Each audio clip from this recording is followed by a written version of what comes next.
Bien, c'est parti pour ce grand marathon pour 2 jours. Mesdames et messieurs, bonjour. Mohamed Chahid, je suis votre dévoué, consultant, professeur associé à l'Université Clermont-Auvergne.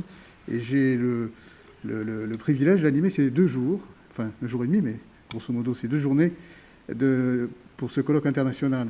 Alors, nous accueillons, ou c'est plutôt lui qui nous accueille, Monsieur Jean-Pierre Brenas, qui est président de l'Institut d'Auvergne-Rhône-Alpes de développement des territoires, qui s'est associé, et nous l'en remercions.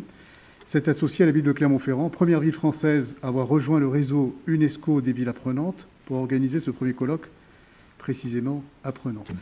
Monsieur le Président.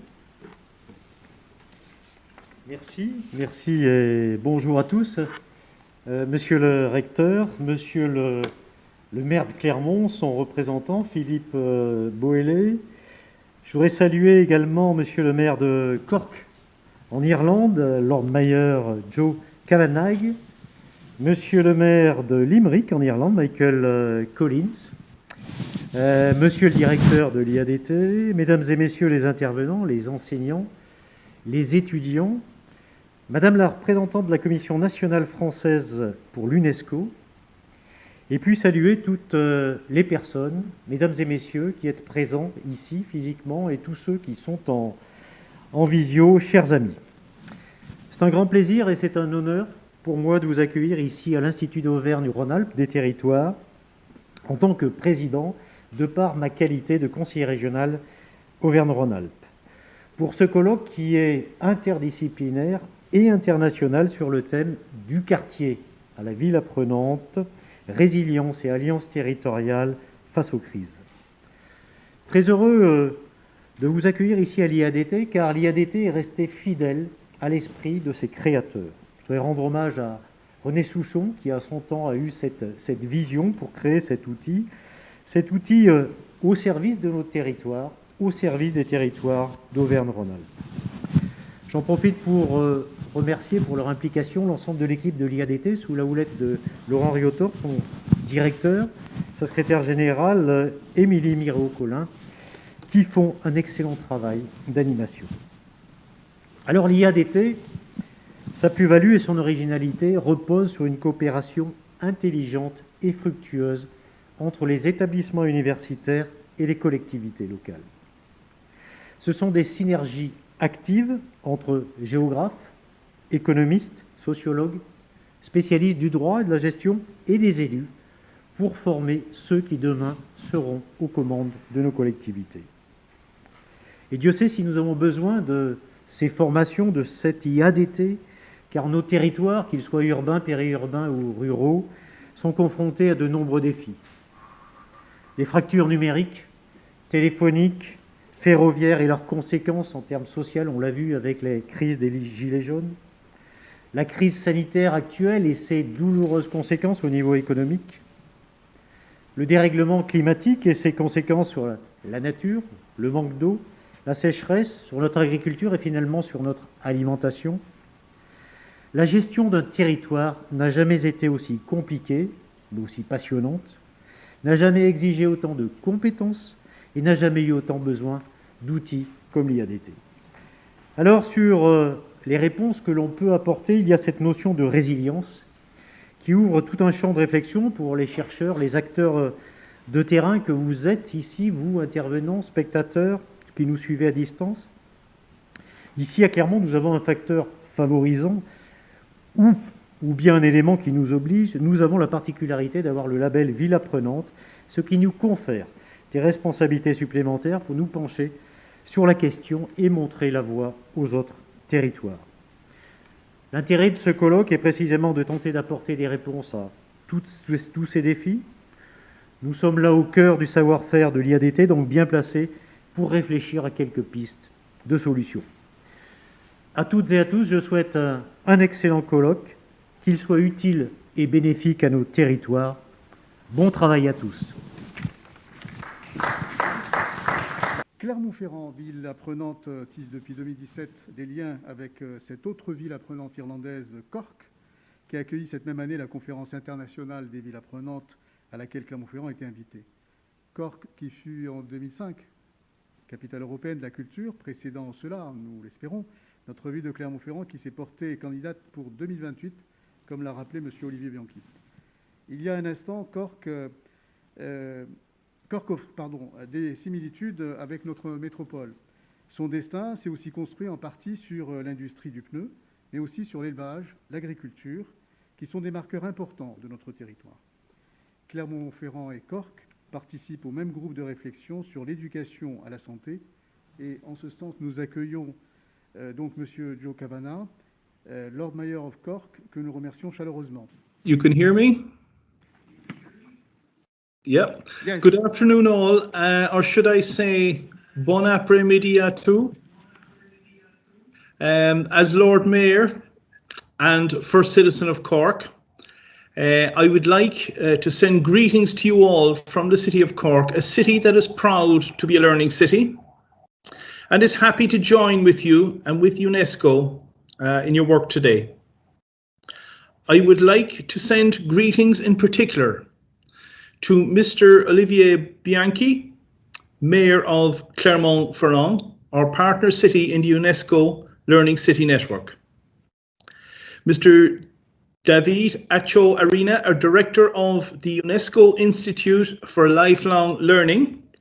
Mr. Matthias Bernard, President of the University of Clermont-Auvergne.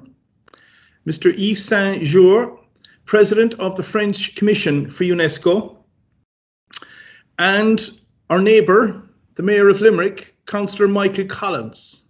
And if Councillor Michael Collins is online, if you look over my right shoulder, you'll see a photograph of your namesake, Mayor Collins.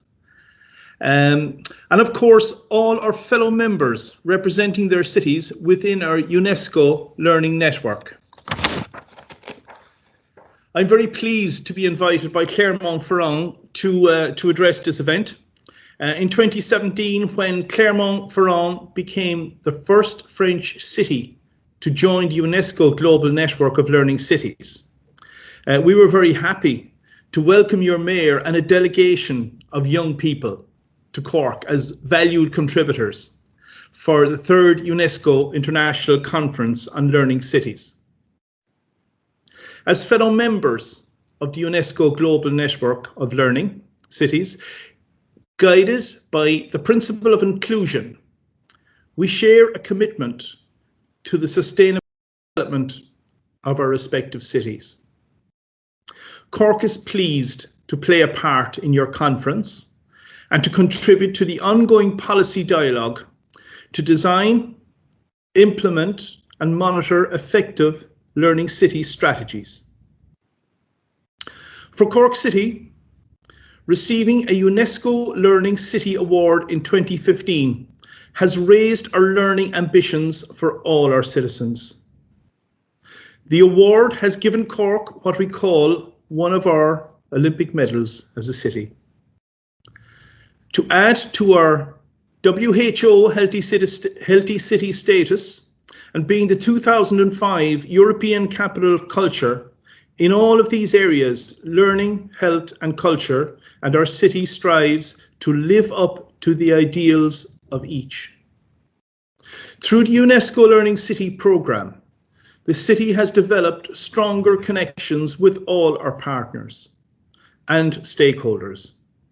Our steering group, comprised of the 2/3 level partners in the city, University College Cork and Cork Institute of Technology, the Cork Education and Training Board, who oversee further education, adult education and schools, all work closely with Cork City Council and a range of community and state agency partners for the development of our city as a learning city for all our citizens.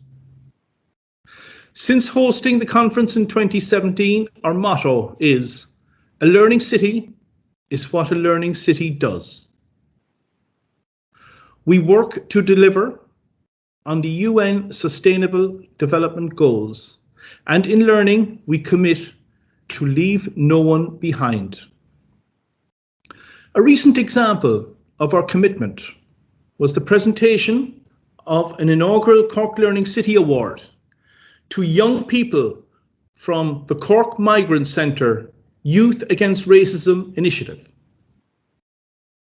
The young people from a range of countries include some who are still asylum seekers. The group demonstrated inspirational leadership during 2020 to raise awareness of racism through an online webinar in which I participated myself, and I have to say I was significantly impressed by their contribution.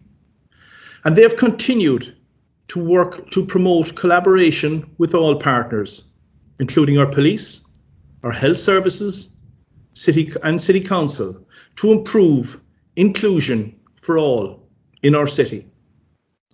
These awards are a new way for our city to deliver on our commitment to recognise and celebrate all learning for people of all ages, interests and abilities.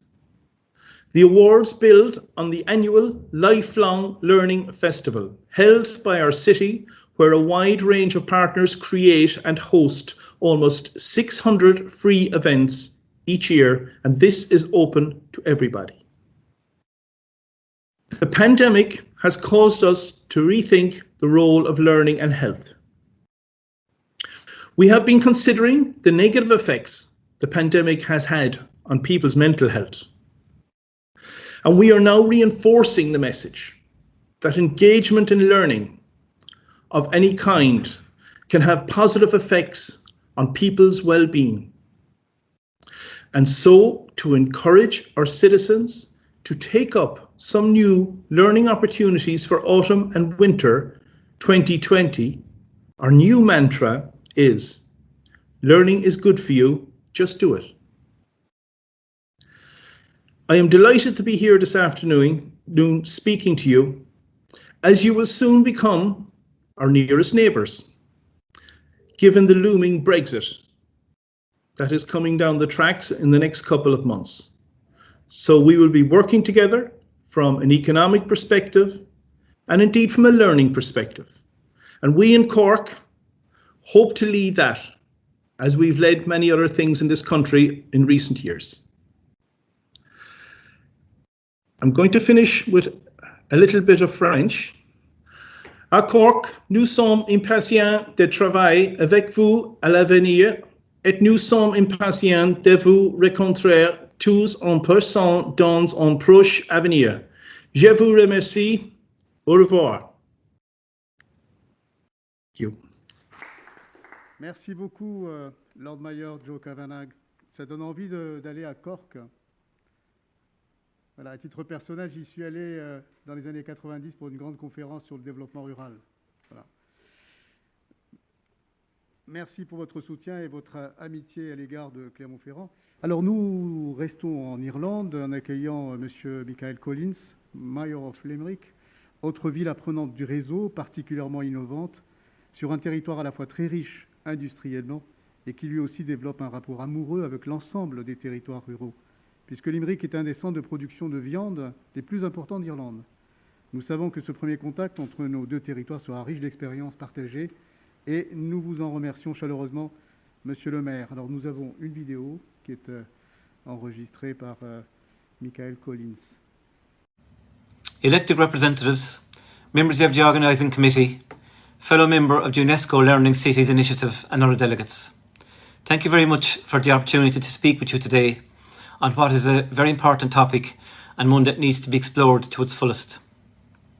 Unfortunately, scheduling doesn't allow me to deliver this live, either in person or virtually.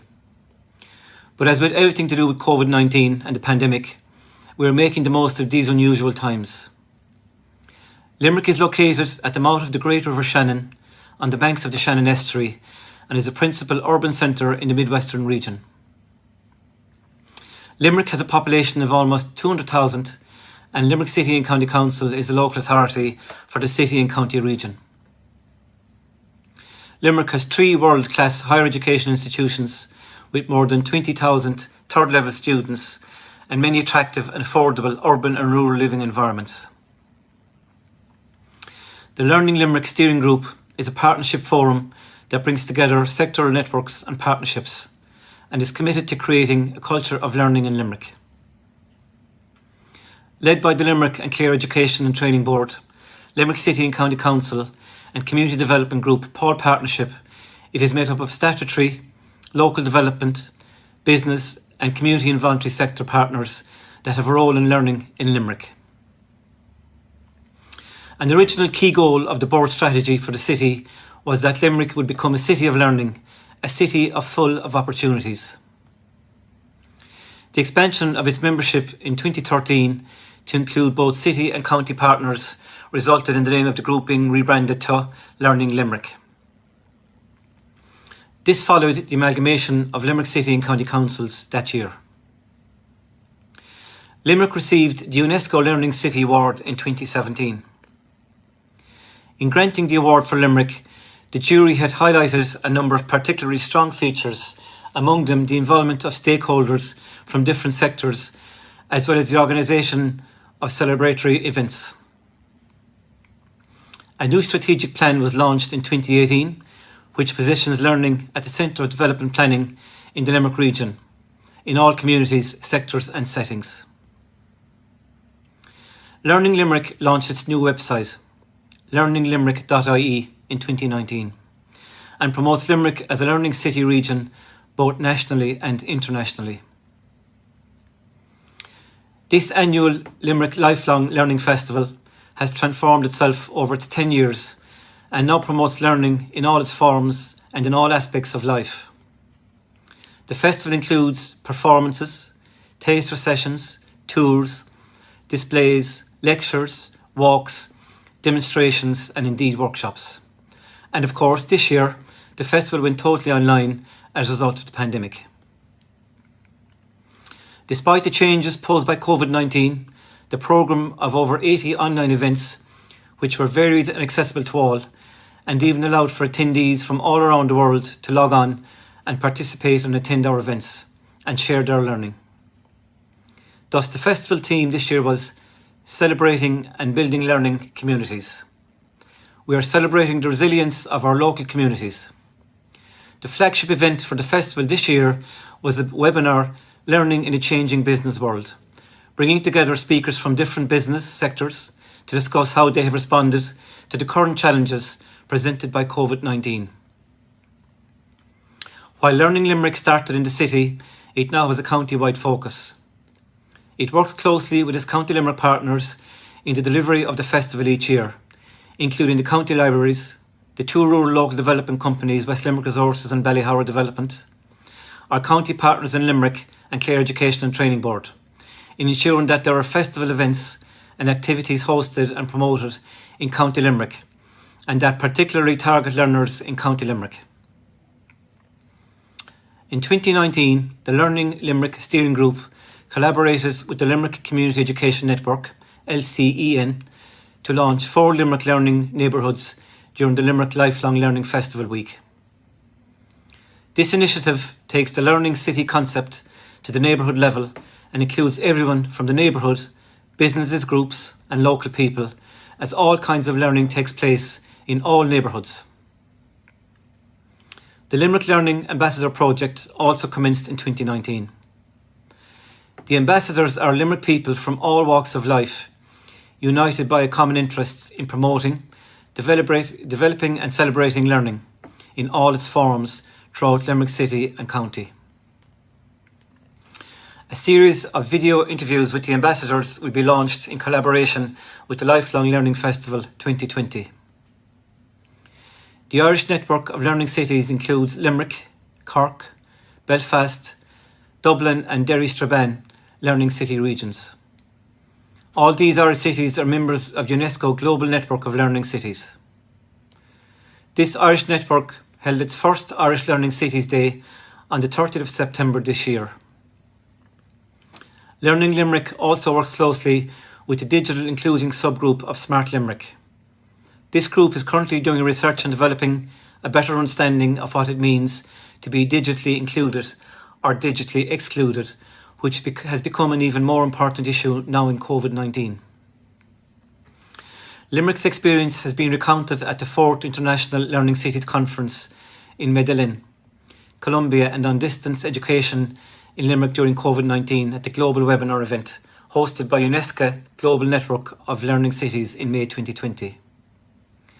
What all this shows and clearly demonstrates is that learning cannot be done in a vacuum. It is done in partnership with each group sector or organisation open to new experiences and new learnings. Limerick and the steering group has adapted to its surrounding to the circumstances it finds itself in.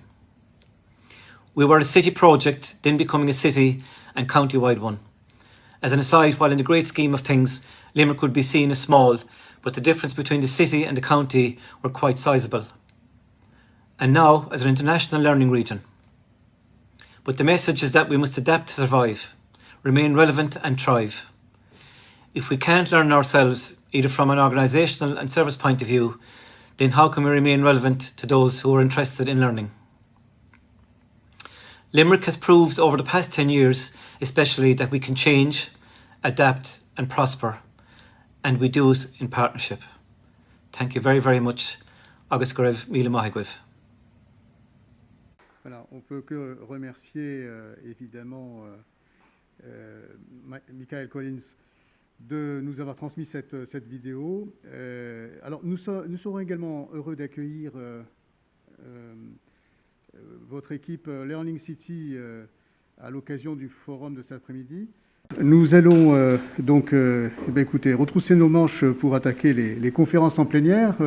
3 conférences introductives. J'invite le recteur Alain Bouvier à nous rejoindre ici sur les notions de territoire et ville apprenante. Donc après, successivement, nous aurons en visio Christine Lifoc, je vérifie juste au niveau de la technique qu'elle est bien en visio, qui est de l'université, enseignant-chercheur de l'université de Lille, qui va travailler sur les questions de quartiers créatifs au tiers-lieu, penser autrement les territoires apprenants. Et puis, évidemment, monsieur le directeur de l'IADT sera encore mis à contribution pour évoquer les composants d'un territoire apprenant. Mesdames et messieurs, je ne vais pas rappeler les titres de toutes les personnes qui sont présentes et qui contribuent à cet événement. Et je reprendrai votre idée sur le beau paysage de l'Auvergne que l'on peut voir sur ma diapo. Donc d'un recteur à un autre, on partage entre nous la beauté de ces paysages auvergnats. Alors le propos que je vais vous livrer maintenant, en réalité, aurait pu figurer comme un chapitre 0 de la monographie qui nous a été distribuée. C'est quelque chose qui est un peu en amont de ce qu'on appelle aujourd'hui les Smart Cities ou les territoires apprenants. Et on a choisi avec Laurent de procéder ainsi par cette brève conférence dans laquelle je vais vous livrer 8 hypothèses en espérant que vous voudrez bien les partager. Et c'est un sujet que Charles Moracchini, qui est là, qui me suit depuis longtemps, connaît bien. Alors, ces hypothèses portent sur les communautés apprenantes, l'idée de communauté étant d'insister sur l'importance que l'on a dans les relations humaines à s'enrichir mutuellement et à construire ensemble, indépendamment, si j'ose dire, des structures, les structures n'étant pas premières, mais secondes au service des projets. C'est une façon de remettre en question ce qui a formé notre culture administrative, si j'ose dire, du siècle dernier et encore du début de celui-ci, Fayol, qui a beaucoup insisté sur l'importance des organigrammes avec des caractéristiques que l'on connaît bien, une ligne et une seule, un supérieur hiérarchique et un seul, etc. Fayol est remise en question parce qu'aujourd'hui, on remplace les organigrammes par des cartographies d'organisation et vous êtes certainement comme moi surpris chaque jour quand on découvre sur un site ou dans la littérature des cartographies d'organisation qui se sont mises en place ou qui sont bardées de flèches dans tous les sens. On voit bien si on veut comprendre ce que l'on décrit, il faut y consacrer un temps relativement conséquent, mais évidemment, elle nous livre en principe un certain nombre d'informations pertinentes. Et alors que l'on nous préconisait, en tant qu'administrateur, d'éviter toute forme de redondance, aujourd'hui, au contraire, on on recherche la redondance, considérant que la solidité réside dans l'émaillage, dans les liens.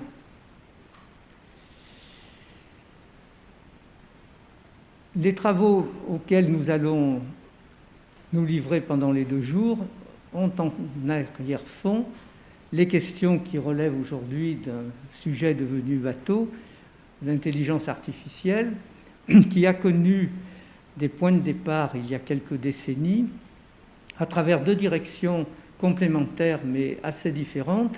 La première qui visait à résoudre des problèmes complexes, qui furent en tout premier lieu d'ailleurs de stratégie militaire, mais de façon plus spectaculaire côté grand public.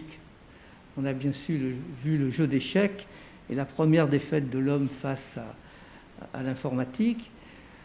Plus récemment, toutes les questions de traduction automatique, la reconnaissance des formes, la reconnaissance des visages, la reconnaissance des odeurs,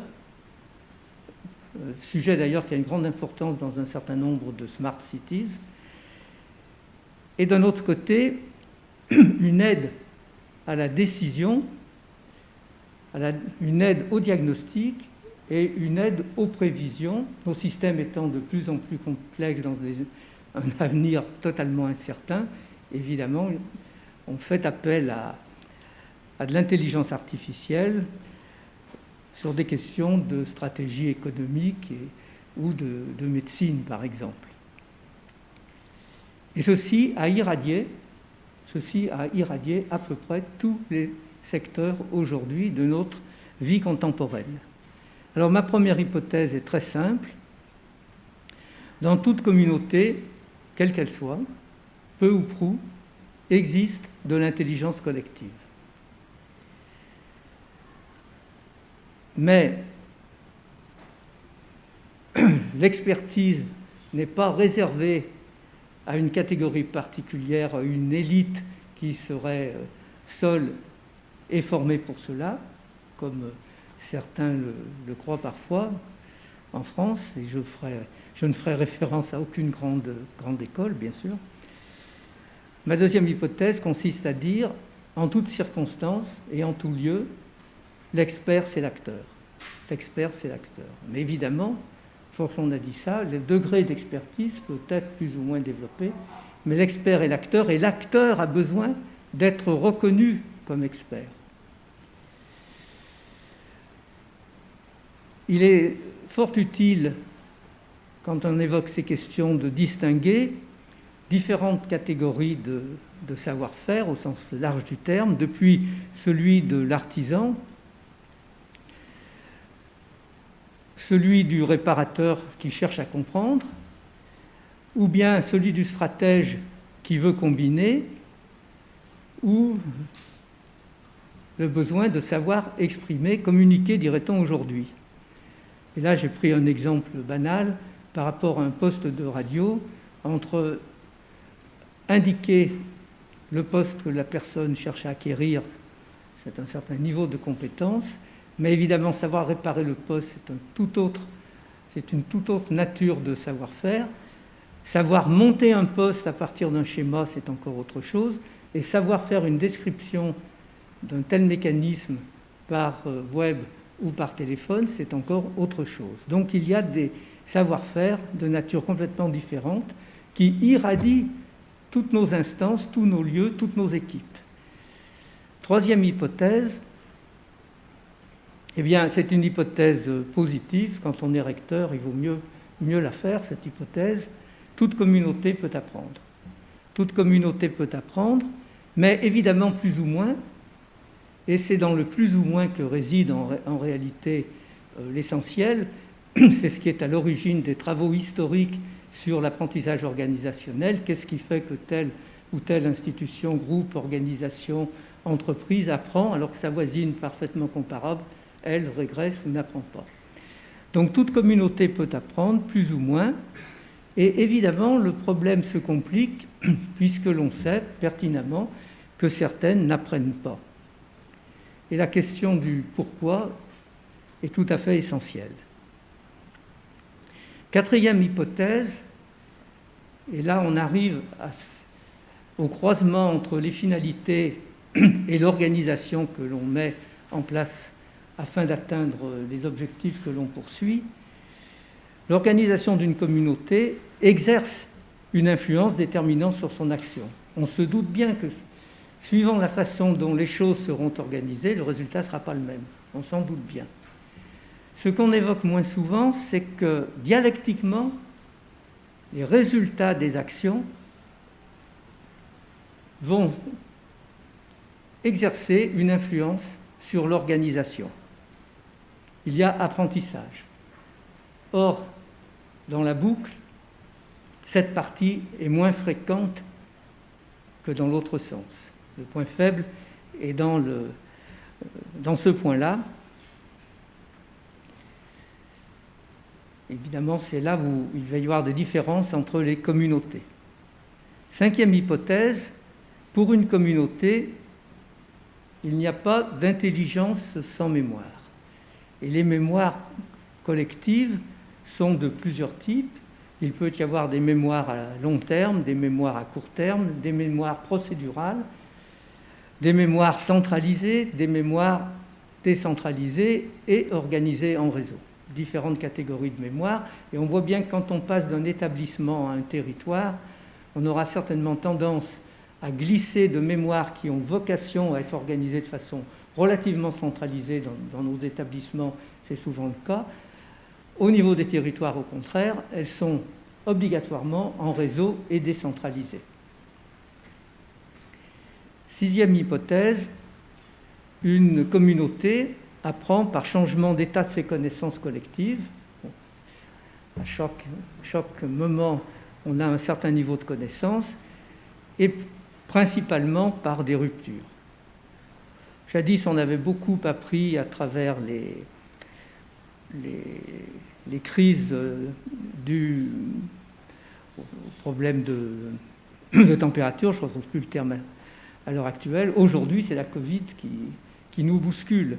C'est-à-dire, à un certain moment, le collectif auquel on se réfère a un certain niveau de connaissance, un certain état des connaissances. Le terme niveau est sans doute pas bien approprié. Il y a un problème, il y a quelque chose qui déstabilise, qui déstructure. Ça peut d'ailleurs durer très longtemps. Et puis, un jour, comme on peut l'espérer, il y a un déclic, il y a une restructuration, et on se retrouve à un nouvel état de connaissance. Alors, mon schéma ici est doublement positif. Il est positif d'une première façon parce que je fais l'hypothèse qu'il y a un moment où le déclic se produit. Bon, je pense par exemple que pour la Covid-19, nous sommes loin d'en être là. Et il y a une deuxième hypothèse positive que je fais là, sur mon dessin, symboliquement, le nouvel état, je l'ai placé un peu plus haut. Mais ce n'est pas toujours le cas. Ce n'est pas toujours le cas. Et notre vigilance doit se situer sur ces deux aspects.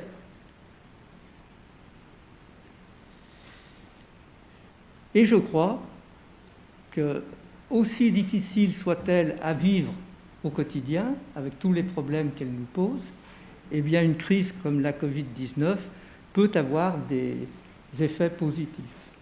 Je viens de terminer hier ou avant-hier, à la demande des cahiers pédagogiques, un petit texte justement sur les effets positifs de la crise au point où nous en sommes, parce qu'il y en a.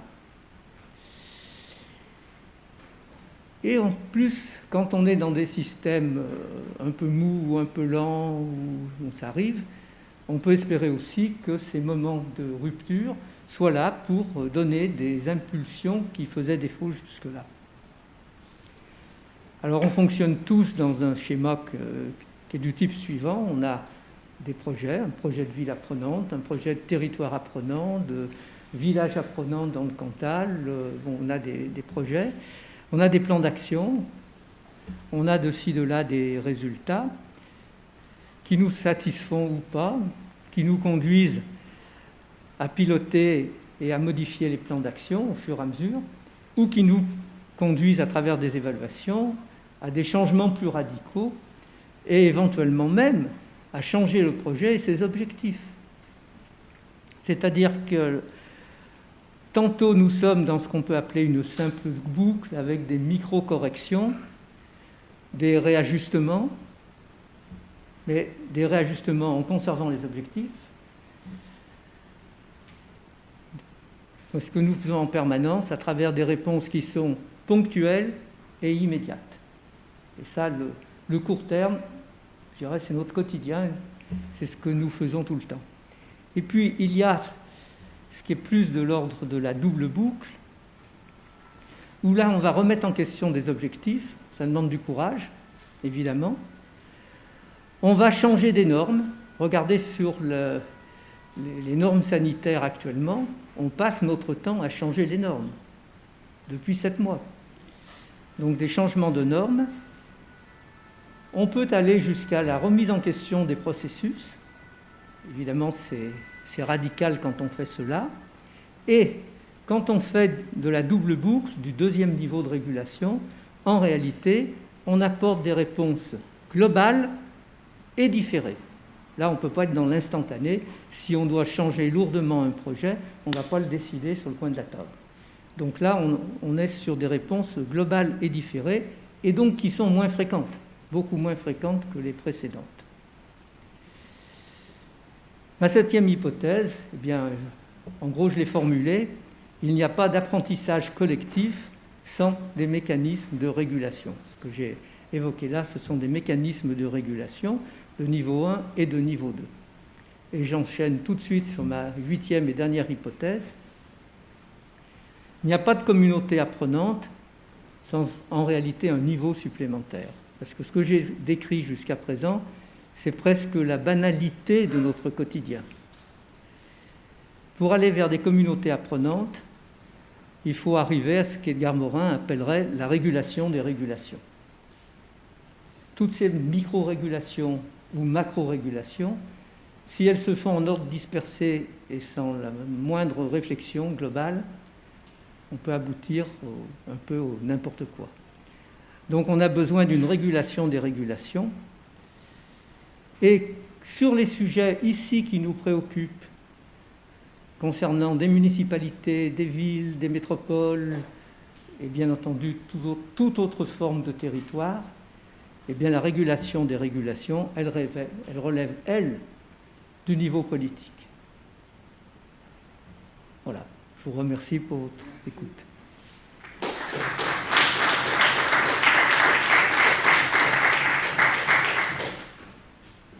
En vous écoutant, monsieur le recteur, je me disais si on pouvait appliquer cette notion de communauté apprenante à tout ce que connaît la France en communauté de communes, comité d'agglomération, communauté urbaine. C'est encore tout chaud. Merci beaucoup. Alors, nous allons donner la parole à Christine Lifog. On a vérifié qu'elle était avec nous, donc enseignante-chercheur à l'Université de Lille, qui va évoquer cette fois-ci les dynamiques apprenantes, quartiers et villes, territoires et réseaux. Madame Lifog, nous vous écoutons. Donc, je vous remercie de m'avoir invité à cette très intéressante conférence. En fait, je suis donc maître de conférence à l'Université de Lille et je travaille sur la question des quartiers, enfin de l'innovation dans un premier temps. C'est devenu les quartiers créatifs et les tiers-lieux plus récemment et encore plus récemment la question du numérique. Et effectivement, quand on m'a proposé de participer à cette manifestation, ce colloque sur les territoires apprenants, alors attendez, je manipule, je vois si, voilà. Non, ça ne va pas passer. Il va falloir que je le balance avec la souris. Voilà. Et donc, j'ai été un peu amusée par la concordance des temps, si je puis dire, puisque la première fois que je suis venue à Clermont-Ferrand pour parler de mes thématiques de recherche, c'était en 2012, lors du Festival de l'accueil de Clermont-Ferrand. Et j'avais présenté la question qui, à l'époque, était à la mode sur les territoires et la créativité. Et à l'occasion de cet exposé, et suite à cet exposé, j'avais croisé dans une question puis dans la salle des gens de Clermont-Ferrand, des consultantes des consultantes pour la culture, pour les manifestations culturelles, etc., pour des lieux culturels, qui m'avaient parlé de la création de tiers-lieux, chose que je ne connaissais pas. en 2012, je n'avais pas entendu parler des coworkers et des tiers-lieux. Et comme j'étais sur un programme de recherche qui pouvait coller avec ces concepts, je me suis mis à travailler à partir de 2012-2013 sur ces concepts. Et donc voilà, c'est Clermont-Ferrand qui m'a apporté cette nouvelle thématique. Alors comment s'enchaînent mes approches du point de vue des thématiques et par rapport à votre colloque?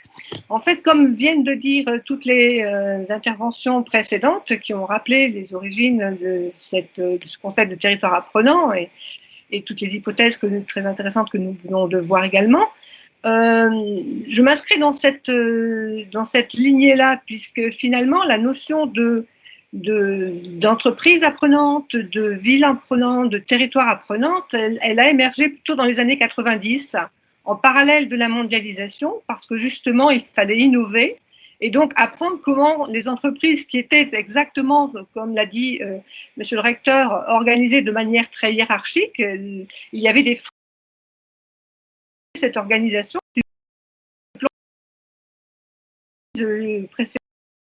et donc on a parlé plutôt d'économie de la connaissance. Et l'économie de la connaissance, ça reste quand même des savoir-faire qui s'accumulent, qui sont codifiés. Et ça n'était pas non plus encore assez suffisant pour faire de l'innovation. Donc on a réfléchi au fait qu'il fallait arriver à sortir les gens de leur cadre mental et pas seulement de leurs organisations institutionnelles pour pouvoir inventer quelque chose de vraiment nouveau dans le cadre de la course et la compétition mondiale. Donc, vous avez à travers ces quelques ouvrages que j'ai soit pilotés, dans lesquels j'ai écrit, recherche en collaboration avec d'autres auteurs, soit sur l'île, soit à l'échelle de la France. Donc, vous voyez, l'île métropole créative, cette notion de quartier créatif et de tiers-lieux dont je vais vous parler aujourd'hui, je l'ai amorcé dans le livre sur l'économie de la connaissance et de la créativité. Et plus récemment, bon là c'est un livre piloté par des collègues bretons avec lesquels je travaille sur le coworking. Et un livre a été récemment sorti sur ces questions, Coworking, Fab Lab, Hack Lab, Living Lab. C'est en fait autour de ça dont je vais parler, puisqu'effectivement, je suis maître de conférence, j'enseigne de manière très classique, donc je suis inscrite dans le système éducatif classique. Mais comme vous l'avez compris avec toutes les interventions précédentes, on apprend partout, on apprend tout le temps. Hein, on institutionnalise la formation tout au long de la vie, mais on apprend en permanence dans les associations, par la vie quotidienne, et on apprend aussi dans des nouveaux lieux que sont ces tiers-lieux, justement. Donc, je vais plutôt rentrer par l'approche lieu et quartier que par l'approche organisation et institutionnelle telle que vous l'avez eue juste avant.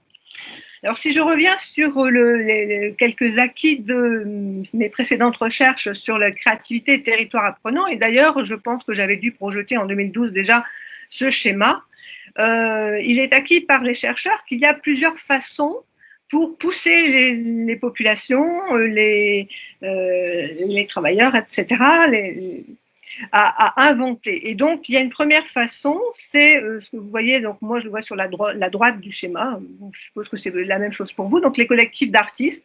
Donc les collectifs d'artistes fonctionnent exactement en communauté comme il était décrit juste avant, et quand ils se regroupent dans des quartiers en général en déclin, parce qu'ils ne sont pas très chers, qu'il y a des loyers, des bâtiments intéressants pour pouvoir travailler, ils finissent par engendrer la régénération des quartiers.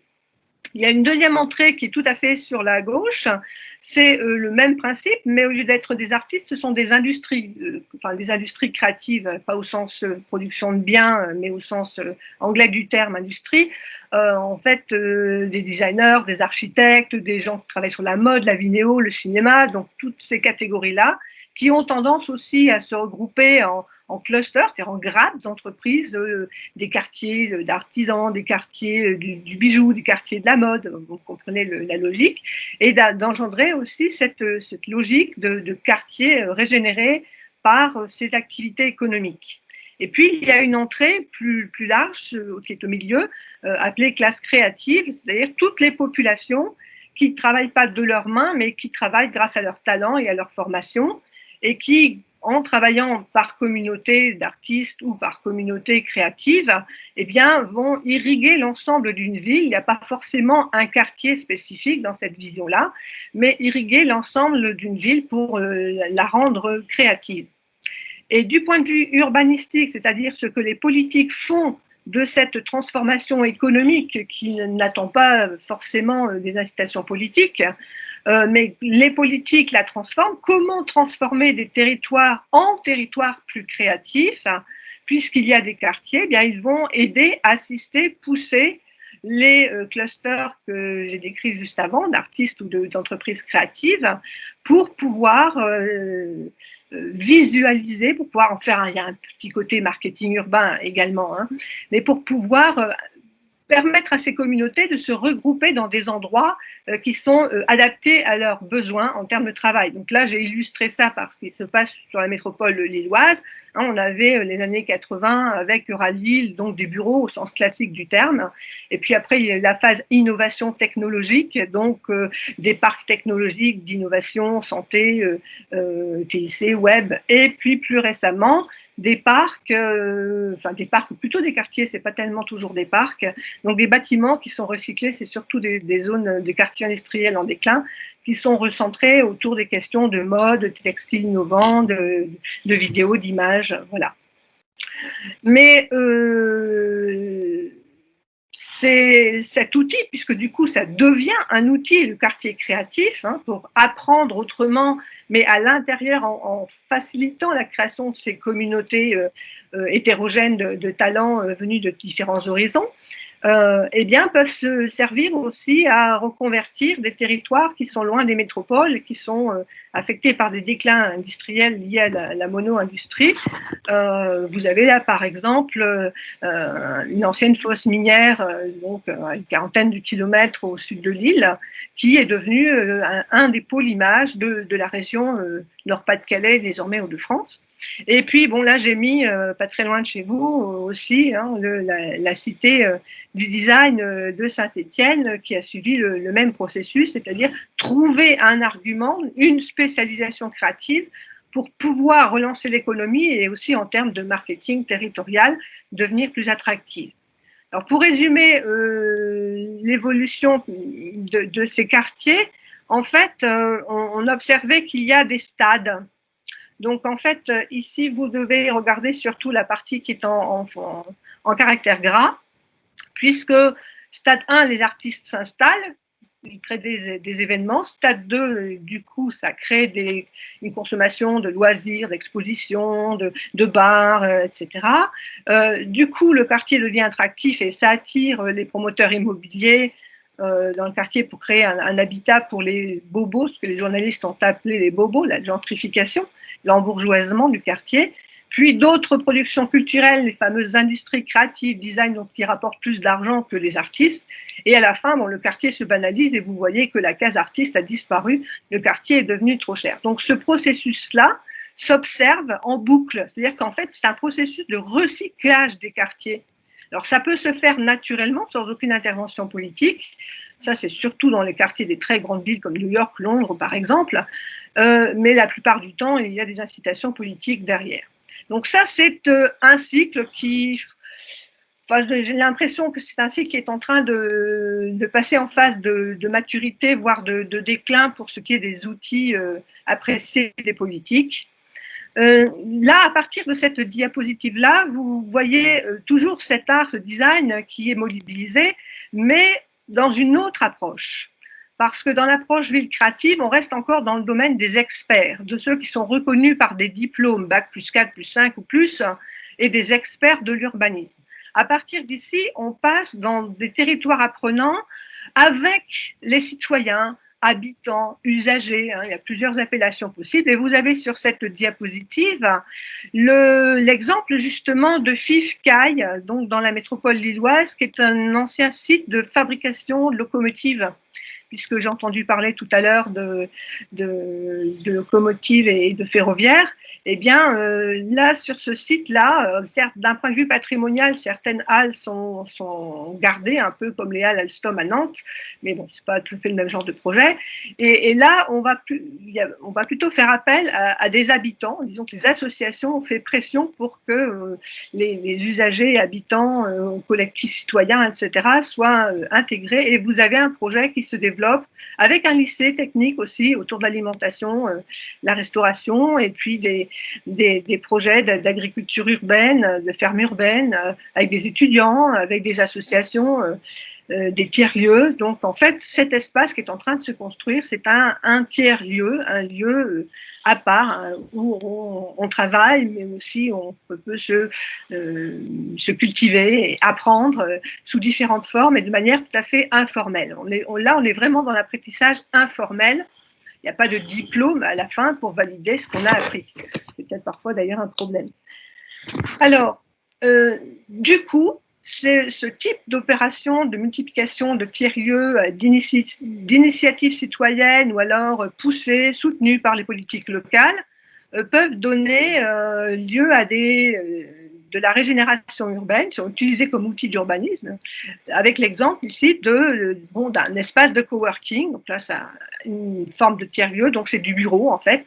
C'est du bureau, mais au lieu de le louer en un bail 369 ans, qui revient trop cher pour la plupart des entreprises en création, eh bien vous louez à la carte, comme Airbnb, en quelque sorte, mais pour le bureau. Et donc là, c'est dans un quartier en rue, pour pouvoir, avec l'aide des politiques, donc c'est une initiative privée, mais qui s'est associée avec les politiques pour pouvoir, et les habitants, les associations, pour créer cet espace. Et l'autre exemple, toujours cette fois-ci dans la métropole lilloise, d'un quartier de ZUP, hein, dont vous voyez la structure qui est rénovée, mais avec un espace de tiers-lieu, coworking, Fab Lab, Hypercafé, qui essaie de se développer théoriquement pour les habitants, mais à vrai dire, c'est plutôt pour les entrepreneurs au bout du compte. Alors, sur le diapo, des éléments qui participent à un programme de recherche sur lequel je suis encore avec mes collègues bretons, qui s'appelle Peri-Work, c'est-à-dire comment faire du coworking et travailler en dehors des métropoles, dans les zones rurales ou les petites villes. Et là, vous allez avoir une illustration de tout ce qui est alliance territoriale et résilience, les deux parties de votre sous-titre. Donc là, vous êtes à l'Espar-Médoc, qui est une petite ville d'un peu plus de 5000 habitants, entre forêt, Gironde et Atlantique, mais on est un peu loin de Bordeaux, un peu plus d'1 heure de Bordeaux, un peu loin de la mer, enfin un peu loin de tout. Donc c'était une ville qui était très riche, puisqu'il y avait même les Galeries Lafayette dans cette rue que vous voyez là, avec boutiques fermées. Et c'est toute la rue principale, en fait. Il n'y a pratiquement que ça dans cette rue principale. C'est désespérant. Bon, il y a aussi les Carrefour et les Leclerc en périphérie, il faut dire. Le grand classique des petites villes et villes moyennes, hein, du point de vue commercial. Et je l'ai étudié parce que dans cette ville qui est en déclin total, vous avez un espace de coworking. Donc, je me demandais comment un espace de coworking pouvait se trouver là, dans ce genre de ville, parce que ça sortait du modèle habituel des grandes villes. En général, c'est plutôt dans les grandes villes qu'on trouve des coworkers. Et donc, cet espace-là, en fait, a servi de point de départ à une dynamique territoriale et par la création de communautés apprenantes, dont vous voyez le début de cet effet, puisque dans cette même rue, à côté des boutiques fermées, vous avez un atelier galerie d'art, une épicerie fine, une librairie communautaire, un magasin de jouets, développement durable communautaire aussi, donc ce qu'on pourrait appeler des néo-artisans en quelque sorte, mais ce ne sont pas que des boutiques, ce sont des boutiques tiers-lieux. Et voilà le schéma que j'ai pu reconstruire de la façon dont ces acteurs, en fait, ces quelques personnes, peut-être qu'il y en a une quinzaine en tout sur l'ensemble des 5000, qui travaillent en collaboration et avec leur propre réseau, leurs propres associations, pour construire cette communauté, donc qui se visualise par les boutiques ou dans la rue principale, et qui s'entraident les uns les autres. Alors, on retrouve d'autres types d'espaces tiers-lieux, comme du côté des consommateurs médoc, là, vous avez les makerspace, c'est-à-dire des espaces, non pas de bureaux, mais vous louez des machines, en fait, du temps de machine, imprimantes 3D, découpeuses laser, etc., pour pouvoir fabriquer vous-même, ou des repair cafés pour pouvoir réparer vos affaires vous-même, des centres de ressources, de recyclage de produits obsolètes. Donc, vous voyez un peu la logique. Ils sont en fait quasi militants, parce que c'est vraiment comme ça que se positionnent, des militants de l'économie collaborative, solidaire et durable, pas l'économie collaborative des GAFA ou des Airbnb, etc. Donc, volet développement durable et solidaire. Et donc, cette communauté est une communauté apprenante à l'échelle de la ville. Mais en fait, cette communauté apprenante, quelqu'un parlait de réseau tout à l'heure, et on a exactement ça derrière cet épiphénomène d'un espace de coworking dans une toute petite ville. Et à partir de cet espace de coworking se créent d'autres espaces dans le Médoc, donc Médoc tiers-lieu, un réseau d'espaces de coworking et de tiers-lieux, en collaboration avec le parc naturel, l'équipe du parc naturel qui vient de se fonder, en collaboration avec la coopérative tiers-lieu soutenue par la région Nouvelle-Aquitaine qui supporte, aide la création de tiers-lieux en tout genre, Fab Lab, coworking ou espace culturel associé un peu d'une épicerie à un restaurant, un coworking. Au plus la ville est petite, au plus on mélange un peu les systèmes pour que ce soit pas vraiment rentable, mais disons viable. Et le tout est articulé avec l'échelle nationale puisque le gouvernement français a suscité une commande en 2018 pour faire un peu l'état des lieux du coworking en France et ça aboutit à non pas France Coworking mais France Tiers-Lieux. Et voilà la page qui illustre ce qui est une certaine originalité française, parce que travaillant avec des Québécois, Allemands, Anglais, etc., à chaque fois que je parle de politique, alors politique locale à la rigueur, mais une politique nationale qui veut s'occuper du coworking, des tiers-lieux, des Fab Labs, ça leur est complètement étranger, ils n'arrivent absolument pas à comprendre même le sens de ce que je leur raconte. Donc voilà le tiers-lieu qui devient outil, non pas d'urbanisme, mais de développement des territoires. Alors partiellement, ça peut faire l'objet de développement de quartier, ça peut être le cas, mais donc tout un système qui permet de... Donc là, ce n'est pas une politique descendante avec une loi, on est vraiment dans la communauté apprenante, mais à l'échelle nationale. Puisque les réseaux de coworkers à l'échelle locale sont en réseau de coworkers tiers-lieux à l'échelle régionale. Ces réseaux régionaux sont eux-mêmes en réseau, les gens se connaissent parfaitement bien, circulent, et sont donc en réseau et représentés dans France Tiers-Lieux. Donc c'est vraiment une cascade de communautés apprenantes pour apprendre à faire autre chose. Alors, quelle est cette autre chose ? Je vais plutôt conclure, et il y aura des questions peut-être plus tard, sur pourquoi le gouvernement français en particulier, pourquoi les régions, pourquoi les territoires locaux soutiennent de plus en plus ces tiers-lieux. Sur la région lilloise, quand j'ai commencé en 2013, suite à mon passage à Clermont-Ferrand, j'ai fait un séminaire début 2013 sur les tiers-lieux à Lille, j'en avais 5. Et si on élargissait à toute la région, on n'a même pas fait 10, et encore dans les 10, il y avait plutôt des collectivités locales qui étaient curieuses. Maintenant, on frôle la centaine. Donc, c'est vraiment un engouement pour ces tiers-lieux comme territoire apprenant ou comme possibilité de développer les territoires à partir de ce type d'espace. Alors pourquoi ? Parce que justement, on est dans un monde en transition au pluriel, comme il a déjà été cité, écologie, numérique et autres. Et donc là, on ne sait pas. On fait appel à des experts, mais on ne sait pas pour beaucoup de choses. On est dans l'incertitude. Et on ne sait pas, et alors là, j'ai divisé mes diapositives en deux modèles. Il y a un premier modèle qui a été décrit d'ailleurs, celui de la Smart City, ça se rapproche de celui-là. Par exemple, Action publique 2022, ça c'est la transformation numérique de l'administration, de l'État, des régions, des collectivités locales, avec l'idée que grâce aux smartphones ou aux ordinateurs, on va pouvoir transformer toutes nos relation avec l'administration en passant par l'ordinateur. Et ce que je vous ai mis là, que vous ne pouvez pas lire évidemment parce que c'est trop petit, c'est les plus de 200 fonctions, opérations administratives qui peuvent être transformées, passées en mode informatique. On a commencé par les impôts, on connaît tous, mais maintenant les cartes d'identité, servicepublic.fr qui permet de faire toutes sortes de démarches. Donc voilà, on est dans un grand processus d'informatisation, et ce qu'on vit avec le Covid, en fait, c'est un coup d'accélérateur pour aller dans ce sens-là. Mais beaucoup de gens décrochent, 13 millions de Français qui ne sont pas adaptés à ce genre de démarche, y compris mes étudiants à qui j'essaie de faire des cours hybrides là, depuis 10 jours, et vu les mails que je reçois, ça passe mal. Et l'autre objet, l'autre modèle, c'est celui que vous avez là, qui va dans le sens des tiers-lieux, c'est la même vague de l'usager. Là, je suis sur un projet aussi européen sur comment transformer les services publics avec l'aide des usagers en co-création. Vous voyez qu'on a deux modèles différents. Et ici, vous avez l'exemple de comment faire du numérique dans un quartier, rénover les commerces, etc., avec le numérique. Et donc, il y a des ateliers, des living labs, des ateliers d'expérimentation. Donc, living au sens être sur le terrain, en contact avec le terrain, pour faire la ville en mieux, puisque live, là, c'est faire la ville en mieux avec les citoyens.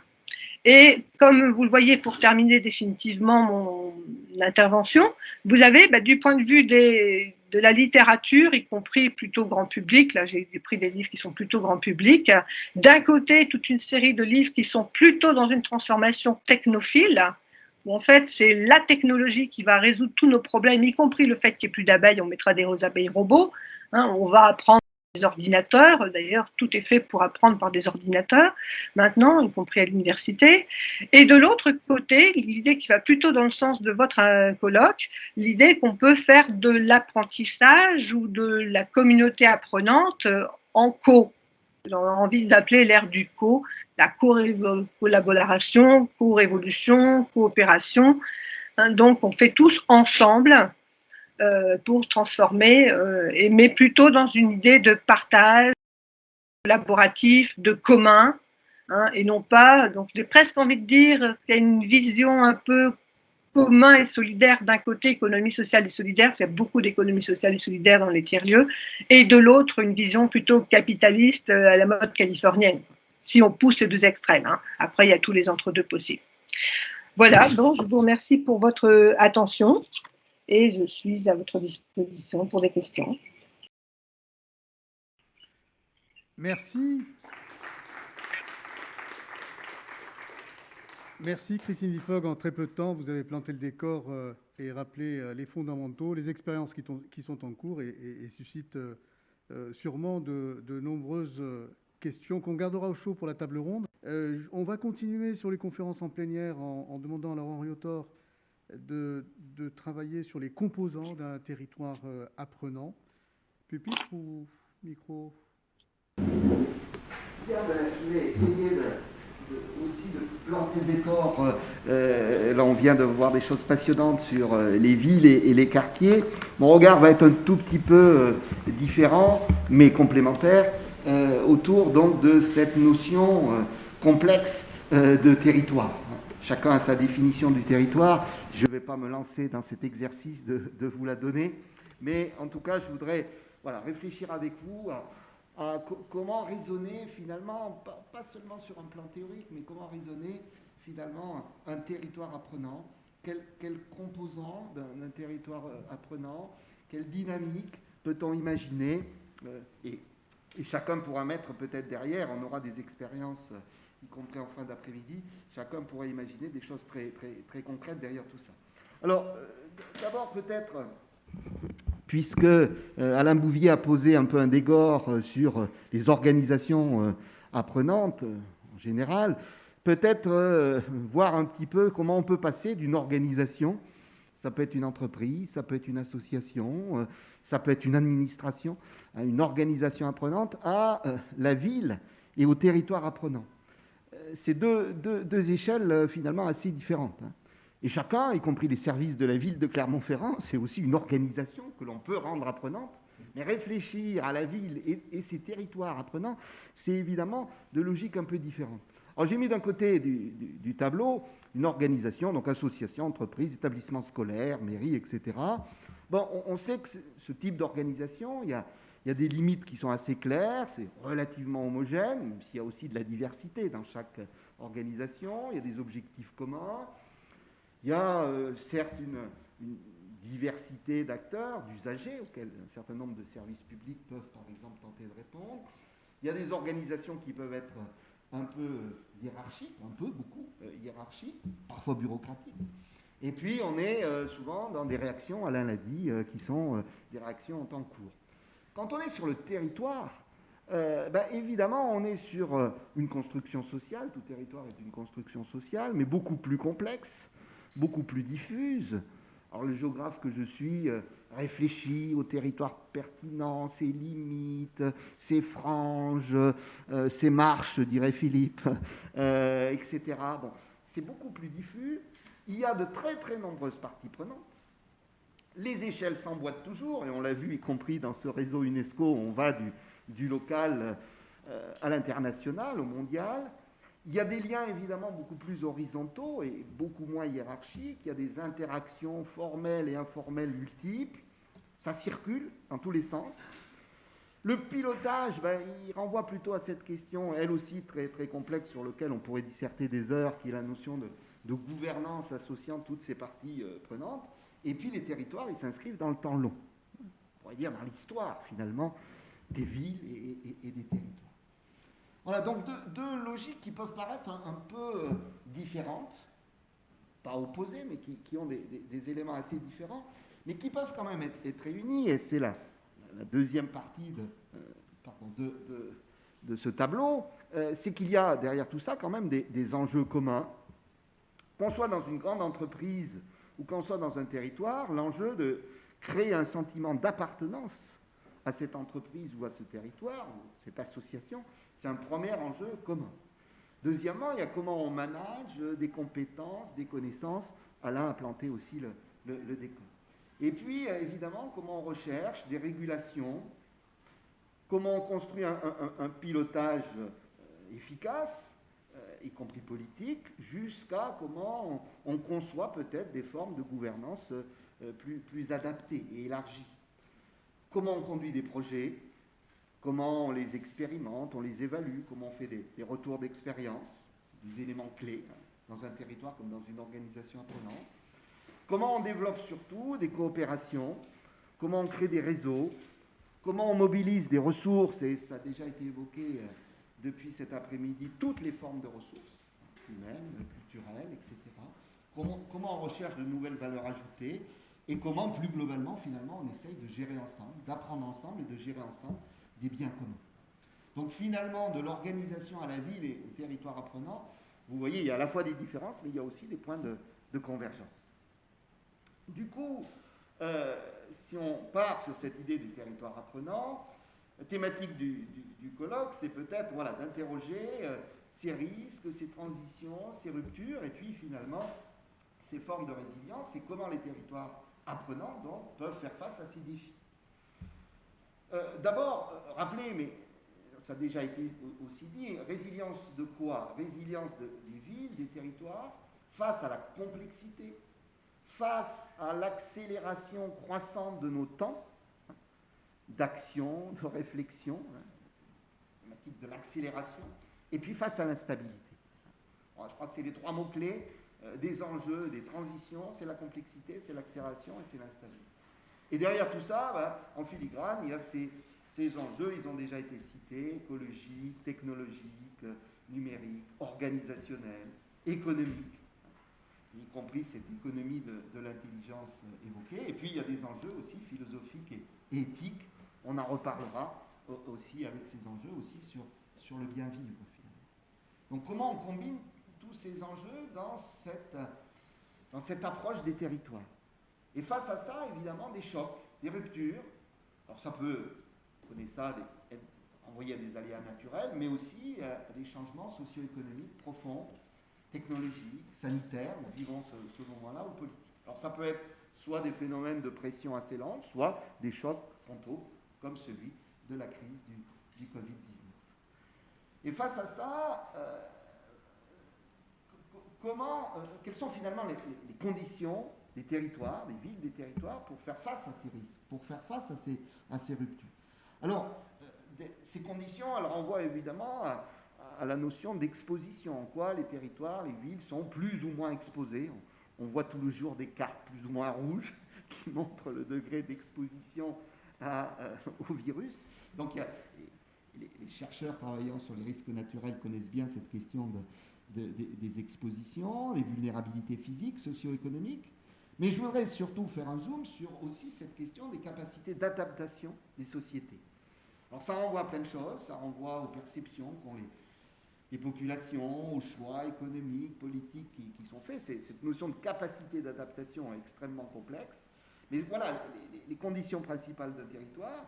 Et si ces conditions ne sont pas réunies, ben on va avoir des facteurs très défavorables à la résilience.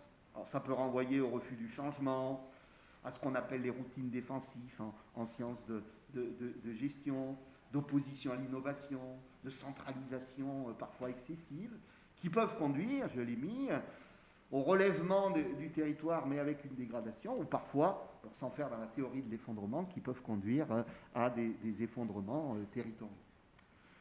Et l'approche finalement apprenante, c'est construire des facteurs favorables à la résilience, dans une dynamique apprenante.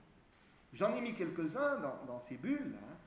Facteurs favorables à la résilience, c'est le décloisonnement, c'est la souplesse, la réversibilité, y compris des aménagements parfois urbains, c'est la transdisciplinarité, c'est la coopération, c'est l'inventivité, c'est les réseaux collaboratifs. C'est aussi la capacité à s'auto-organiser, à trouver des formes de gouvernance inclusive, de proximité. C'est contribuer à accroître ce qu'on appelle le capital social. C'est enfin construire un bon niveau de confiance entre tous, toutes et tous, et parfois avec un besoin de leaders, on en reparlera là aussi, de leadership qui vont entraîner cette dynamique apprenante. Et puis c'est globalement, on en parle depuis cet après-midi, développer les capacités, les apprentissages de tous et tout au long de la vie. Ces conditions réunies, en ajoutant l'articulation des échelles, et je reviens à la question des territoires, en s'ouvrant sur l'extérieur, en construisant des échelles un peu emboîtées, en réfléchissant à comment anticiper un certain nombre de ces chocs et de ces pressions, vont donc conduire finalement à une dynamique apprenante qui réduira à la fois les risques, qui les atténuera et qui permettra peut-être au moins de rebondir et d'améliorer la situation. Alain faisait le pari que peut-être on avait un niveau au-dessus, d'améliorer la situation. Voilà un peu ce schéma pour replacer finalement cette thématique de la résilience et des territoires apprenants. Mais j'insiste sur cette partie centrale, les facteurs favorables à la résilience, qui me semblent être bien inclus dans toute la démarche des dynamiques apprenantes telles que promues par le réseau UNESCO des villes apprenantes. Alors, le réseau UNESCO, il a son modèle du temple, avec son socle, etc. Mais on a les principaux éléments qui sont réunis pour construire cette dynamique apprenante. Alors, plus concrètement, et je vais bientôt terminer, plus concrètement, dire que finalement, une dynamique apprenante, c'est toujours un assemblage, on pourrait dire une hybridation, de spécificités matérielles, organisationnelles, parfois symboliques, qui comprend à la fois évidemment un ancrage dans les territoires, où on va avoir des dynamiques de projet, où on va construire collectivement des ressources dans ces territoires. C'est des dynamiques apprenantes et d'intelligence collective qui sont centrales.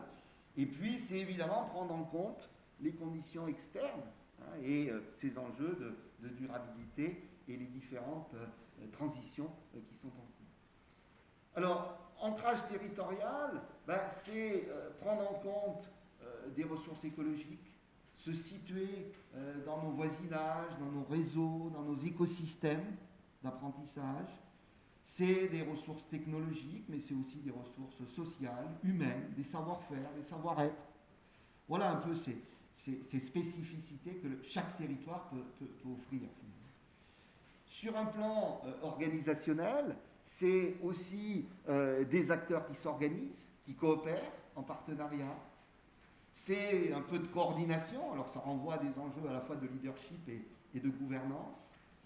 C'est de l'ouverture sur des acteurs que je qualifierais d'intermédiaires. Ça peut être des chercheurs, ça peut être des scientifiques qui viennent accompagner cette dynamique organisationnelle.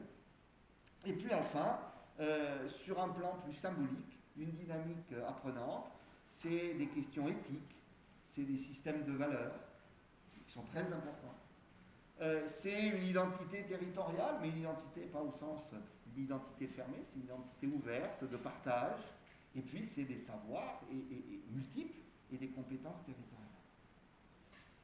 Du côté des apprentissages, c'est des formations tout au long de la vie, on a beaucoup dit, c'est de l'information, c'est des savoirs multiples, et comment on hybride tous ces savoirs, c'est des innovations, des expérimentations, on va voir plein d'exemples, on vient d'en voir sur ces tiers-lieux par exemple.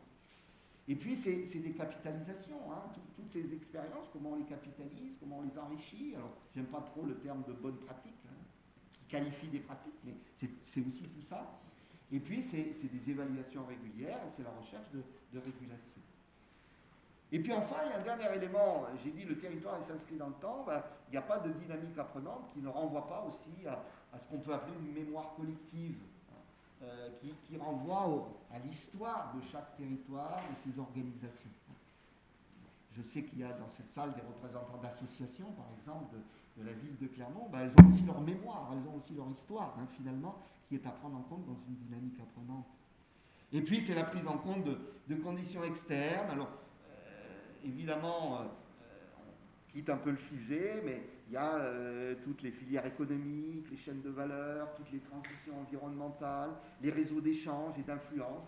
J'ai insisté là sur la question des migrations, des diasporas, qui, y compris dans cette ville de Clermont-Ferrand, jouent un rôle, hein, et doivent être prises en compte aussi dans la réflexion. Et puis c'est l'action publique, c'est les politiques publiques. Voilà, donc la dynamique apprenante, c'est réunir tout ça.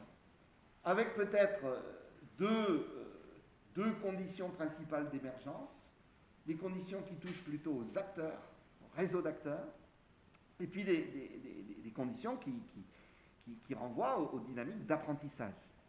Alors côté réseau d'acteurs, il y a besoin de construire des organisations collectives locales, il y a ce rôle, j'ai cité, des leaders, des pionniers, des innovateurs, on n'en manque pas dans nos territoires. Il y a des acteurs qui peuvent être des facilitateurs, des intermédiaires. Il y a des lieux d'échange, de coopération. On vient de parler des tiers-lieux, mais c'est aussi des grands enjeux en matière d'urbanisme. Comment construire des lieux, des espaces publics aussi d'échange. C'est des réseaux d'émulation collective. Et le tissu associatif peut faire partie de ces réseaux d'émulation collective. C'est évidemment, je l'ai mis là, c'est un élément important, c'est le développement et le rôle que peuvent jouer les usages numériques. Hein. Comme l'a dit M. le maire, on ne va pas opposer les smart cities ou les smart territoires qui mobilisent beaucoup ces usages numériques avec des dynamiques apprenantes, mais c'est plus l'hybridation des deux qui doit être pensée. C'est pour ça que j'ai pris ces formes d'hexagone un peu emboîtées. Et puis enfin, c'est cette réflexion sur les gouvernances territoriales adaptées. Processus donc qui touche au réseau d'acteurs. Et puis processus qui touche plutôt aux apprentissages. J'y reviens. Les conditions d'émergence, c'est mettre en place des formations capacitantes tout au long de la vie. C'est hybrider des savoirs. C'est retenir ce rôle de la mémoire collective. C'est mettre un peu de recherche et d'innovation parfois. Et puis c'est réfléchir aussi à des approches stratégiques, prospectives, évaluatives. Voilà un peu ces deux dynamiques qui vont conduire un territoire à devenir un territoire apprenant. Pour conclure, comment faciliter finalement l'émergence de territoires apprenants? C'est peut-être partir de questions, de problèmes, de problématiques authentiques et qui sont ancrées dans les territoires, qui impliquent les habitants, les citoyens. C'est expérimenter, deuxièmement, des actions concrètes et des formations diverses, hybrides, pas uniquement au sens hybride numérique, comme on le dit beaucoup depuis quelques semaines. C'est mettre en réseau les acteurs, voire définir de nouvelles formes de gouvernance. Et puis, c'est réfléchir à ces méthodes d'intelligence collective, de prospective, de co-conception, de co-création. de mobilisation des usages numériques, de créativité, d'innovation ouverte avec les habitants et les citoyens, ce sur quoi Christine Fogg a terminé son intervention, et ce sur quoi je termine la mienne également. Je vous remercie. Merci. Merci pour cette ouverture de nos travaux. Alors je reprends ma casquette pour donner la parole à M. Galinon, notre collègue Henri Galinon, pour la démocratie, la participation et les apprentissages. Est-ce que vous avez besoin d'un diaporama ou pas besoin? Parfait. Donc je me présente rapidement, je suis Henri Galinon, je suis un collègue philosophe de l'UCA. Je ne suis pas du tout spécialiste de géographie humaine, de développement territorial d'aucune manière, mais Laurent Liaton m'a fait l'honneur de me proposer de venir discuter avec vous de quelques éléments. Voilà, il se trouve que par ailleurs, en tant que philosophe, je me suis intéressé dans mes recherches à l'idée de la notion d'intelligence collective, assez différentes, les différentes formes historiques. C'est de l'intelligence collective, c'est quelque chose de tout à fait nouveau, c'est quelque chose qui existe depuis même l'Antiquité, sous d'autres noms. Et j'ai par ailleurs, au moment dans les années 2000, travaillé dans le collaboratif, la co-construction, l'intelligence collective aidée par le numérique au moment de l'explosion d'Internet et des outils de travail à distance. Donc j'ai aussi une expérience un petit peu personnelle dans ce monde de l'utopie, j'ai envie de dire, parfois la dystopie du travail collaboratif numérique, avec ses grands espoirs et puis aussi parfois ses échecs. Mais donc fabriquer de l'intelligence collective avec des nouveaux outils collaboratifs, je sais les difficultés que ça peut poser, les espoirs que ça fait naître, mais c'est une question un petit peu technique, c'est pas de ça dont je voudrais parler aujourd'hui. Ce dont je voudrais parler, c'est finalement, j'ai écouté un petit peu ce qui s'était dit. J'étais pas aux ateliers ce matin, mais je crois que les réflexions qui me sont venues vont résonner avec des discussions que vous avez eues. Les réflexions qui me sont venues, c'était finalement ce paradigme de développement territorial des villes apprenantes.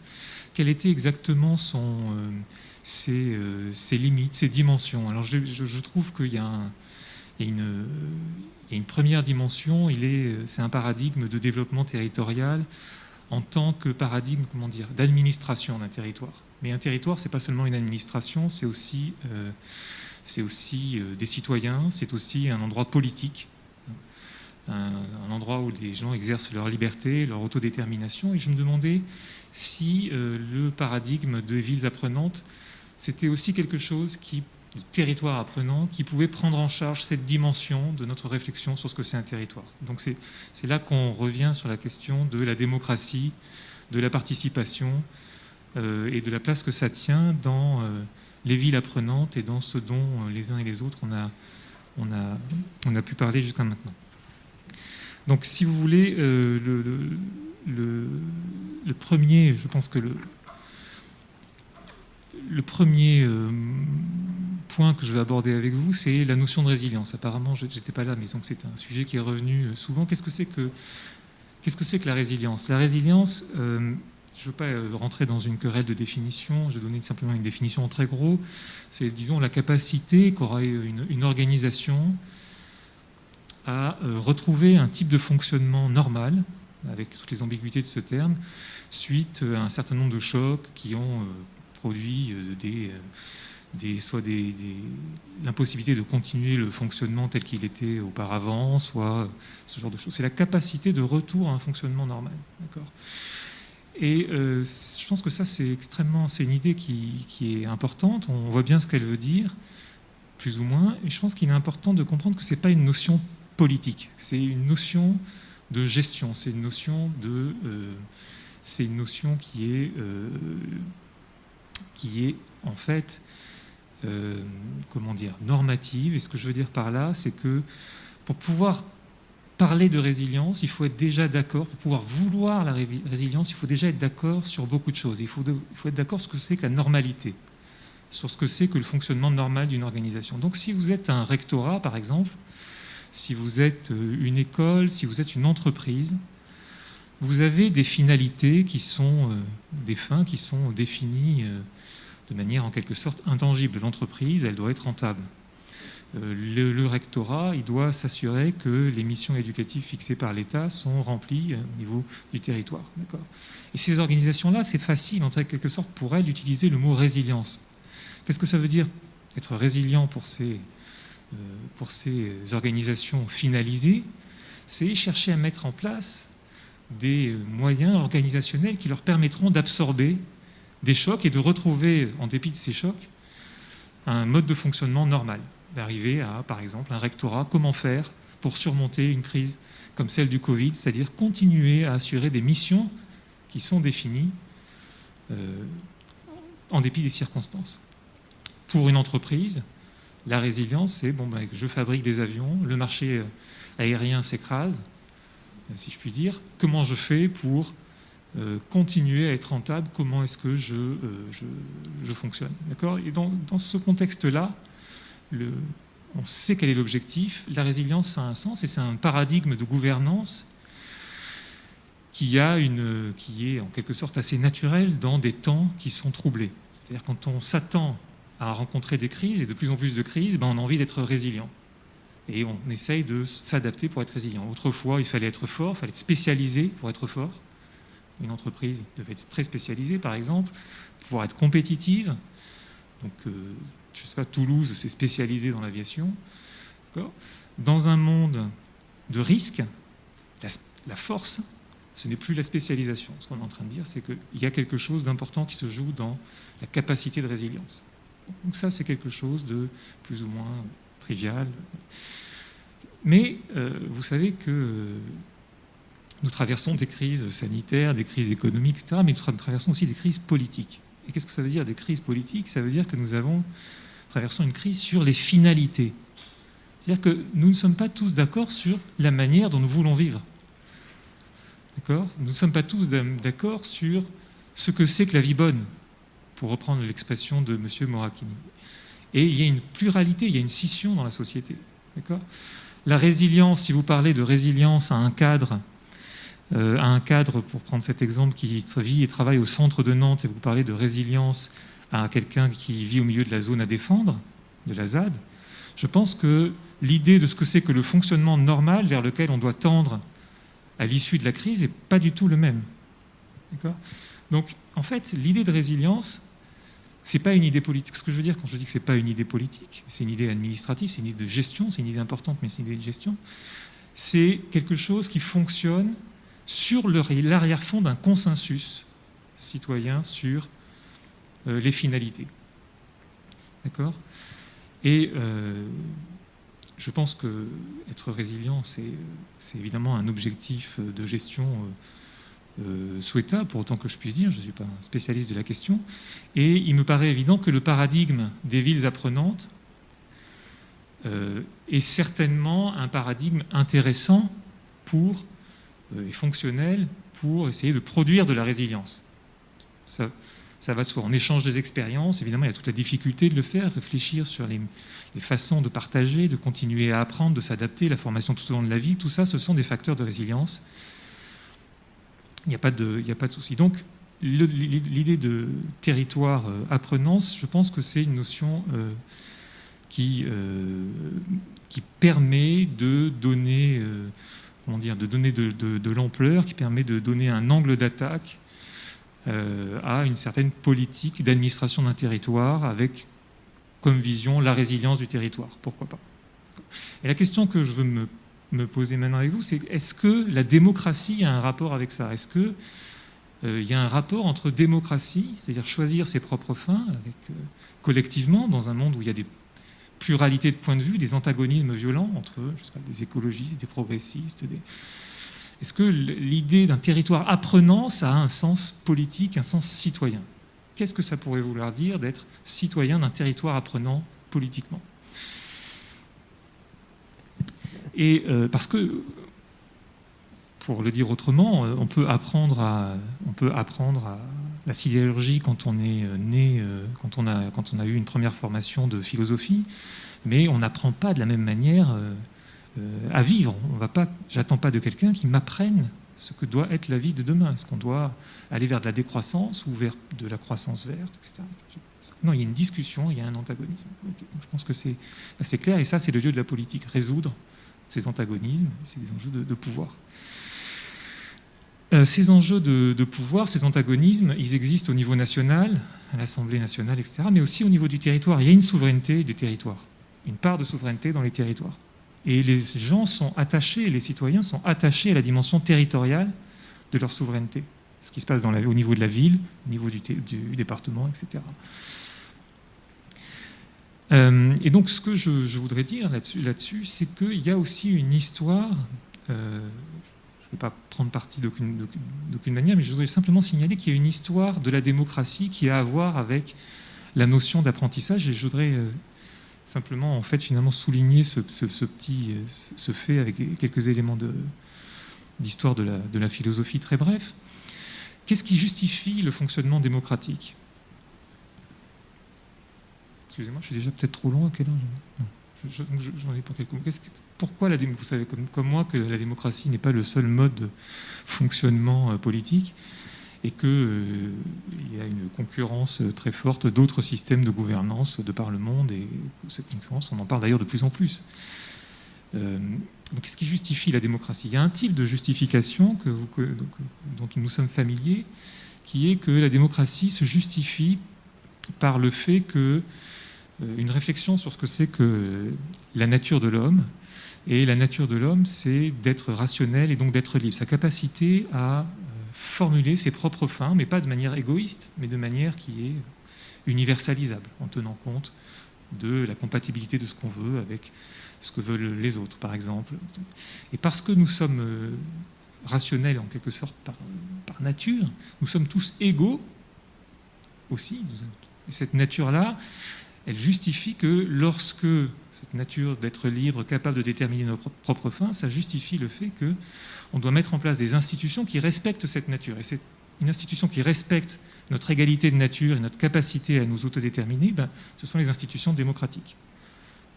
La démocratie, ce n'est pas le gouvernement du meilleur. Le gouvernement du meilleur, c'est l'aristocratie. C'est le meilleur qui décide et qui choisit pour tout le monde. C'est un système qui existe. Après, il peut y avoir des désaccords sur qui est le meilleur. C'est pas le droit divin, c'est pas une théorie de l'ordre des choses déjà établi à l'intérieur desquelles on s'inscrit, c'est une théorie de l'égalité et de l'autonomie. D'accord ? Et c'est l'équité. Donc ça, c'est une première justification de la démocratie. Nous avons besoin de démocratie parce que la démocratie, c'est bien parce que nous sommes des êtres libres de nous autodéterminer. Okay, c'est très classique. Mais il y a en fait une autre manière de justifier la démocratie, et c'est là qu'on rejoint un petit peu les questions, un petit peu plus les questions d'apprentissage et de territoire apprenant. Je vais faire le lien avec le paradigme de développement dont il est question ici. Et en fait, il y a un autre type de justification de la démocratie qu'on appelle, qui est en vogue en ce moment dans les discussions en philosophie contemporaine, qu'on appelle les justifications épistémiques de la démocratie. Qu'est-ce que ça veut dire épistémique ? Ça veut dire des justifications de la démocratie qui sont fondées sur l'idée que c'est un système de gouvernement qui est efficace dans sa capacité à trouver les bonnes solutions, les vraies réponses aux questions qu'on se pose. Donc l'idée, c'est pas de dire la démocratie c'est bien parce que ça crée de la justice. L'idée, c'est de dire la démocratie c'est bien parce que c'est efficace. C'est efficace, ça nous permet de prendre les bonnes décisions. D'accord ? Cette idée, ce n'est pas une idée tout à fait qui date d'hier, c'est une idée qui existait déjà, par exemple, qui était défendue par quelqu'un comme le marquis de Condorcet en 1785, donc juste avant la Révolution, un homme de l'ancien régime révolutionnaire, qui disait « mais non, mais écoutez, la démocratie, c'est formidable, je vous la fais un petit peu caricaturale, parce qu'avec le vote, tout le monde va voter, sur des décisions à prendre. Est-ce que c'est bien de lancer une guerre contre l'Autriche ? Est-ce qu'il faut utiliser les richesses du royaume, etc. On va soumettre au vote ces questions-là qui ont une réponse objective. C'est bien ou c'est pas bien pour le pays d'attaquer l'Autriche. Et plutôt que d'avoir la seule avis du roi ou d'un expert, par le vote, on va agréger l'avis de tout un tas de gens. Si 80% des gens pensent que c'est une bonne idée d'utiliser l'argent du royaume à telle fin, il y a plus de chances que ce soit vrai que si on s'en remet simplement à l'avis d'un expert ou du roi. Donc ce n'est pas l'idée qu'on va construire du consensus ou qu'il y a une légitimité par la justice, c'est l'idée que ça va créer de la vérité, du bon sens. Alors cette idée-là, elle est un petit peu, par le vote, elle est un petit peu naïve, mais c'est une idée qu'on retrouve en fait tout au long de l'histoire de défense de nos démocraties libérales. C'est quelque chose qu'on retrouvera beaucoup, notamment au moment de l'affrontement entre le bloc Est-Ouest au milieu du XXe siècle. On a beaucoup de politologues ont cherché à expliquer, par exemple, que le succès de l'Ouest dans cet affrontement était lié à un système de gouvernance démocratique qui permettait en fait l'existence d'une forme de diversité cognitive très large, qui permettait de faire varier les perspectives sur les problèmes qu'on rencontrait, qui permettait de faire remonter facilement des informations, etc. Et finalement, ce système ouvert de gouvernance qu'est le système démocratique avait prouvé à nouveau sa supériorité sur un système autoritaire, planificateur, qui aurait été celui en vigueur à l'Ouest. On a aussi eu des justifications comme ça économiques du fonctionnement par les marchés, qui sont des systèmes décentralisés d'organisation de l'économie. Chacun achète, vend, fixe ses prix, ses quantités comme il veut. C'est une idée assez démocratique, fondée sur le respect de la liberté des agents. Et l'idée, c'est que les marchés se régulent, alors avec des failles, etc., mais régulent mieux l'allocation des biens et des ressources dans un pays que ne serait capable de le faire un individu qui essaierait de le faire simplement en relevant les besoins des uns et des autres et en essayant d'attribuer ou d'obliger à produire telle et telle quantité de tel bien et de tel service. Donc, c'est une idée qui est assez courante.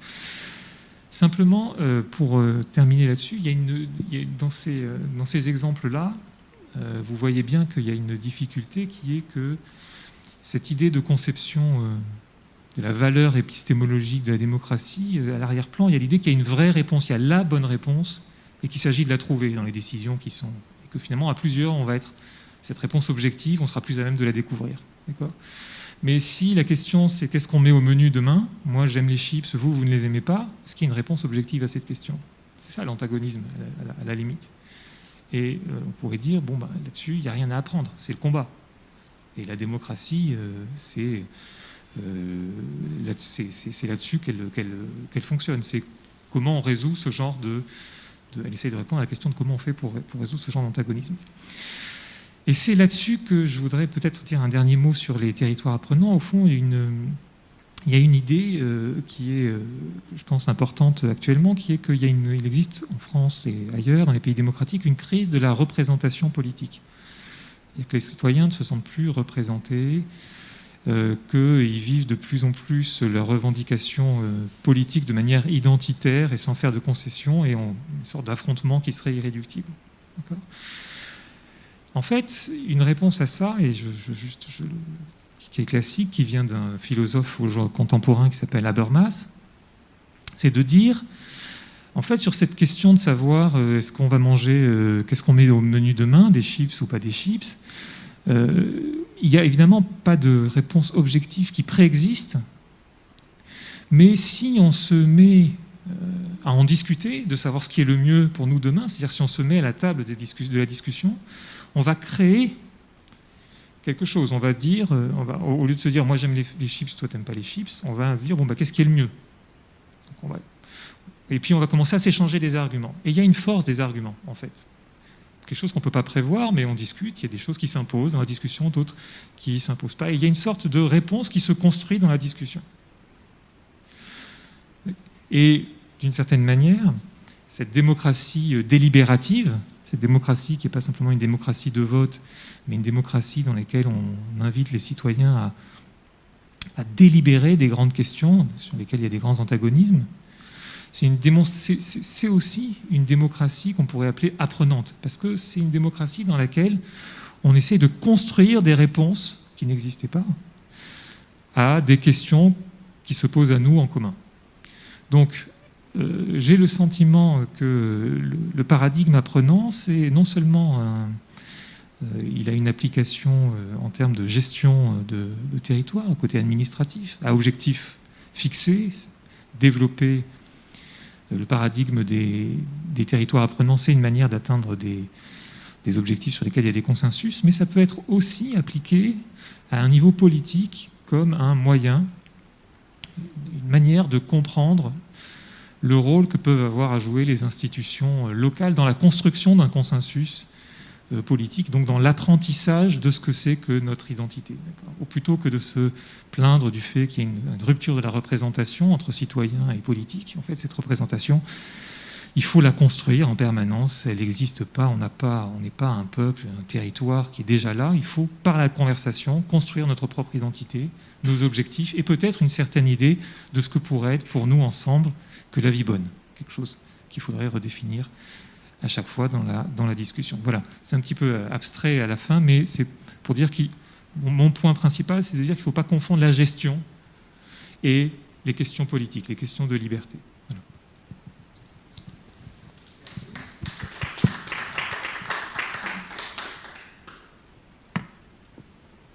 Merci pour votre éclairage, aussi pour vos questionnements.